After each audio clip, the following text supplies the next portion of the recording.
Sa unang mga yugto ng pagsakop sa Ukraine, ang Russia na nararamdamang nag-iisa ay nag-aanunsyo ng malawakang pakikipag-partner sa China. Gayunpaman, agad na nilinaw ng China na may limitasyon ang kanilang relasyon.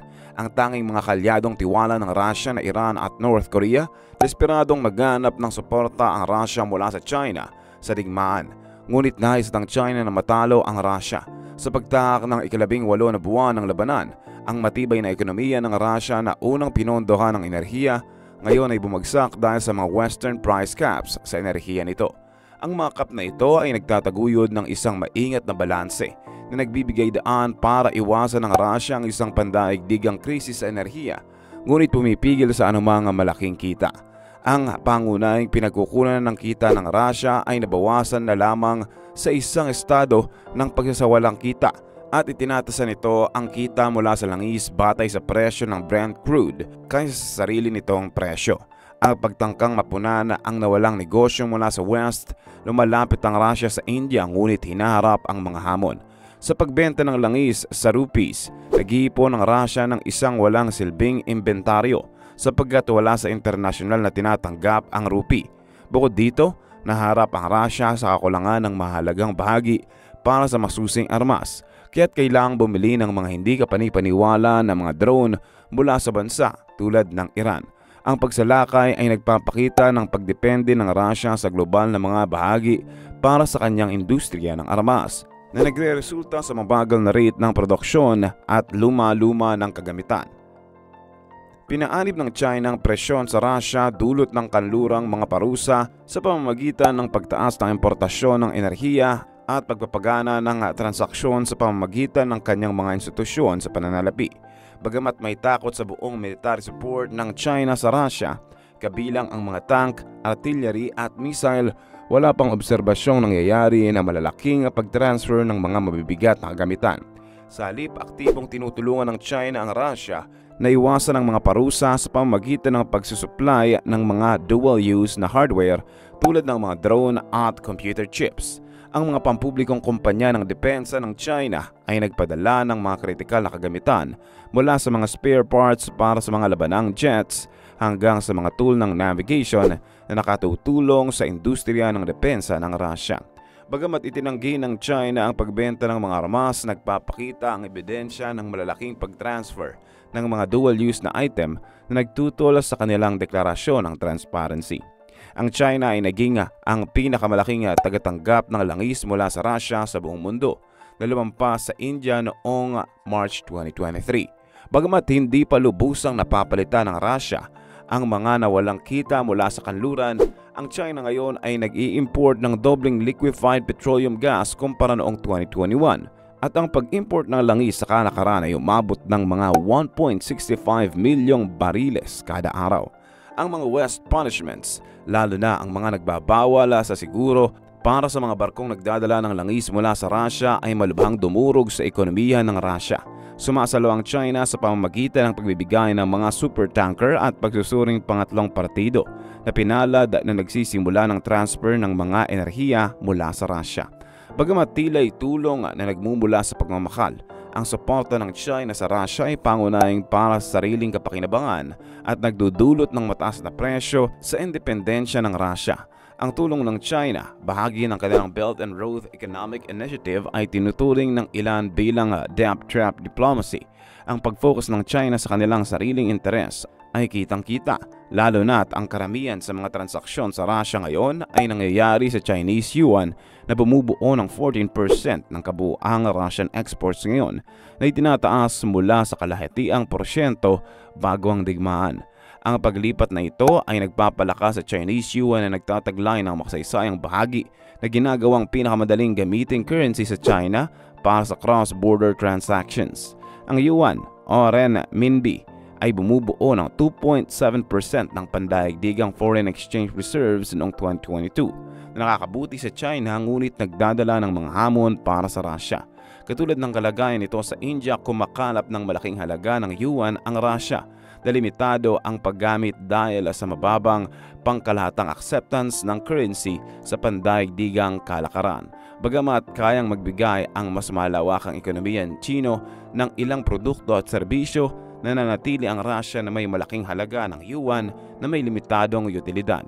Ang pagdepende ng Russia sa China at India ay lumalala dahil sa kinakailangang ibenta ang enerhiya para sa mga currency na may limitadong pandaigdigang pagtanggap. Ang politikal na suporta ng China sa Russia ay pangunahing para sa sariling kapakinabangan na sinalaan ng pag-iingat na huwag magalit sa kanluran kung saan may malalaking investment ang China. Ang suporta ng China sa Russia ay nananatiling malabo na may 12-point peace plan na maingat na sinalita upang iwanang hindi malinaw ang mga pangunahing aspeto.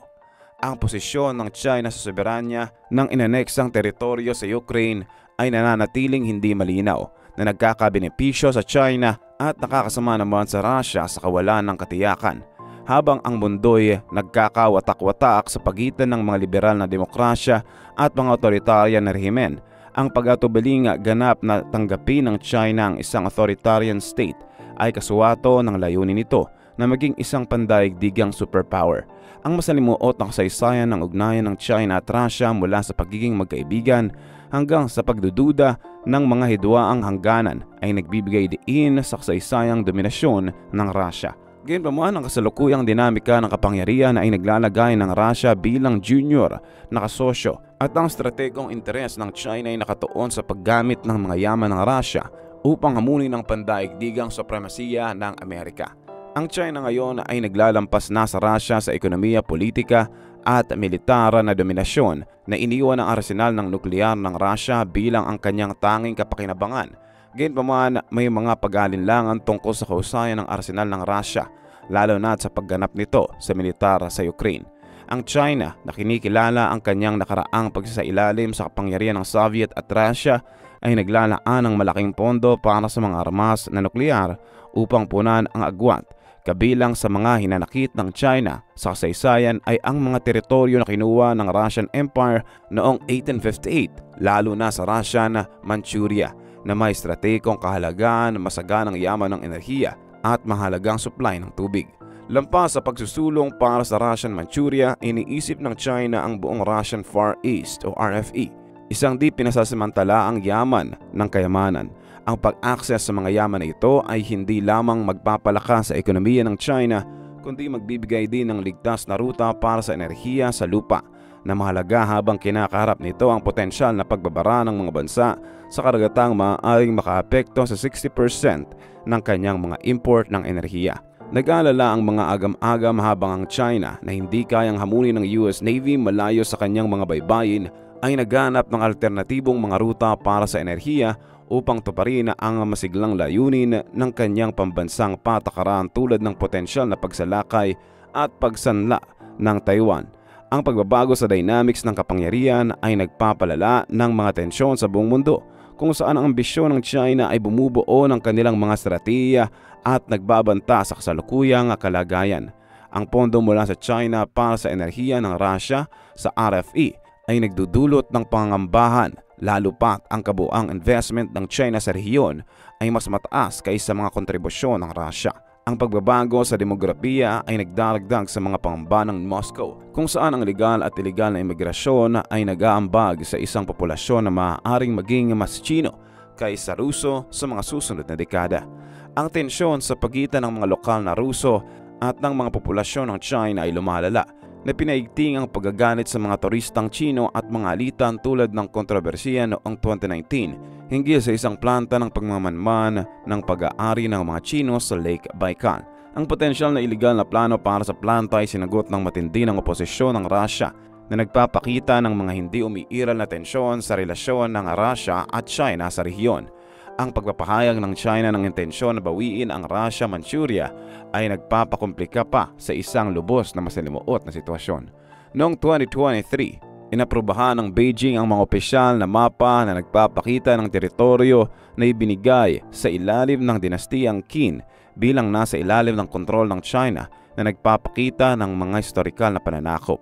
Inaasahan ng China ang pagkatalo ng Russia sa kasalukuyang digmaan na nag-aabang ng pagbabago sa pang-geopolitikal na tanawin. Bagamat maaaring labanan ng Russia ang mga pagbabago sa demografiya sa Russian Far East, Nagdadala ng panganib ang lumalaking populasyon ng China sa posibilidad ng pagpapalakas ng kilosang kalayaan o potensyal na pagsansala sa China. Ang RFE, na lalong naging Chino sa aspeto ng etniko at pinansyal, ay maaaring maging target para sa pagsansala ng China sa mga darating na dekada. Ang isang matibay na pagkatalo para sa Russia sa Ukraine ay magdudulot ng paggugulo sa politika. Nagbibigay daan sa isang tamang oras para sa China na kumilos sa RFE. Ang potensyal na paggamit ng Russia ang mga armas na nuklear upang ipagtanggol ang kanilang teritoryo ay nagdadagdag ng isang masalimuot na layer sa sitwasyon. Layunin ng China na kumita sa kaguluhan sa politika, pinalalakas ang kontrol sa RFE bago pa makakagalaw ang isang nahati-hating estado ng Russia ng epektibong pagsasagot. Bagamat ang pagsansala ng teritoryo ng Russia ay isang mapanakot na kapitbahay ay angkop na kapalaran, nagdadala ito ng malaking sagabal sa liberal na kaayusan ng daigdig na nanganganib sa itinatag na balanse na umaasa sa kontrol ng US Navy sa kalakaran ng China upang pigilan ang kanilang mga ambisyon. Kaalam, anong masasabi mo sa ating nakakamanghang topic ngayon? Anong masasabi mo sa China at Russia? Antayin ko ang sagot mo sa comment section.